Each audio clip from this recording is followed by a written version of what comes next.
First question is, it has been said by many, including Warren Buffett, that persuasion is the number one most valuable skill you could ever master.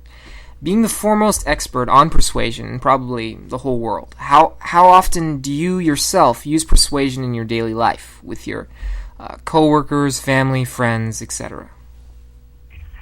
Well, I think I, along with all of the rest of us, use it constantly. Language isn't just a tool for describing or conveying an impression or a view of the world.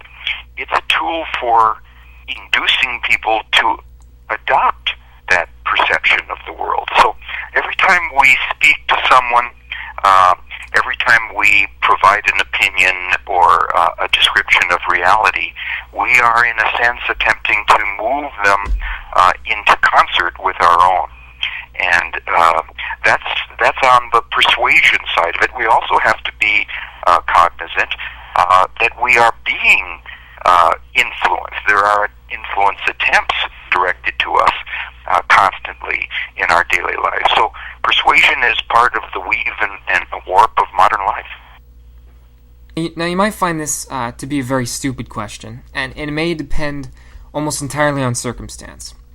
But which of the 6 main principles of influence do you feel is generally the most effective?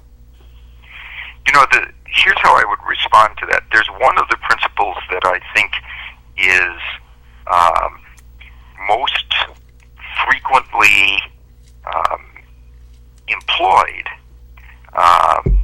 but that doesn't mean it's effective in all circumstances. And that is the principle of social proof, the idea that we decide what to do in a situation by looking around us at what those like us are doing in that situation or have been doing there.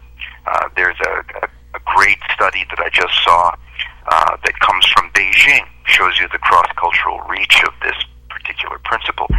If a restaurant owner puts on the menu of the restaurant, these are our most popular items, each one immediately becomes 13 to 20% more popular. So what I like about that is that the restaurant owner didn't have to invest any resources in moving people to those items, didn't have to increase the quality of the ingredients or hire a new chef or anything like that, but simply to point out something that engages a central feature of the human condition, and that is the tendency to follow the social proof in a situation.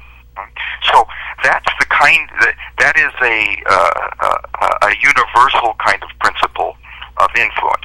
Now, to go directly to your question of whether it's the most powerful, I would say that it is the most prevalent, but not the most powerful in any given situation, because in certain situations there won't be social proof available for us. In a new situation, let's say where we're bringing out a product that no one has used yet, right?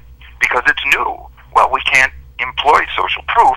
In that situation, we have to provide information about another aspect of it that might be powerful in sweeping people in its direction. Perhaps the uniqueness of it would be, so the scarcity principle there would be the one to deploy with greatest effect. I actually have a colleague who said that he spent a significant amount of time trying to find the single most powerful approach to persuasion. And I saw him at a conference a while ago. He stopped me. He said, "Bob, I found it. The single most effective approach to persuasion is not to have a single approach." That's a fool's game. You don't want to use the same tool for every set of circumstances that you face. I see. Okay, great. People talk about selling yourself in situations, for example, like a job interview. What principles and techniques would you recommend for people to use when going into an interview for a job or a position? Well, there's one principle that I think is underused there because it's not part of the typical format that we typically think of when we conceive of a job interview. It's the principle of commitment and consistency. The idea that people want to be consistent with what they have committed to, especially in public.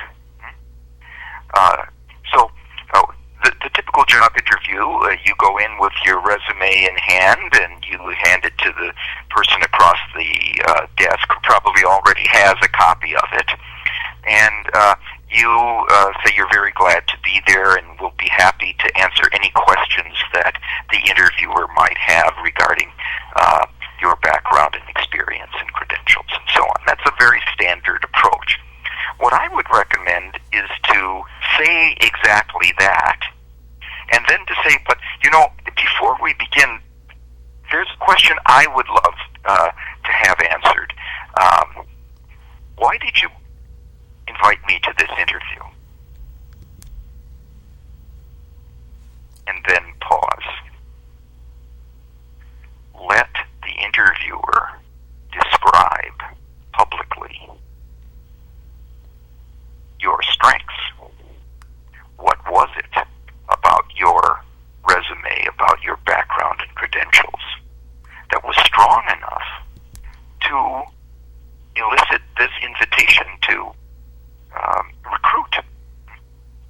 And what you'll find is that as a result of having made that commitment to your strengths, the interviewer will be attempting to find ways in the rest of the exchange to validate that commitment, that public commitment about why you are an attractive candidate for this position. Excellent. Okay. You talk somewhat about leadership in your writings. Many people, like John C. Maxwell, for example, say that leadership is influence. Do you agree with this statement? And if so, how would you go about using your principles and techniques to attain leadership? Yeah, I think that he's of course right. Leadership is influence, but it's a particular kind of influence. It's not power. Anybody in power can exert can exert force to get change, but that has problematic aspects. People resent it, and they're not willing cooperators in the process if they feel coerced or pressured into change.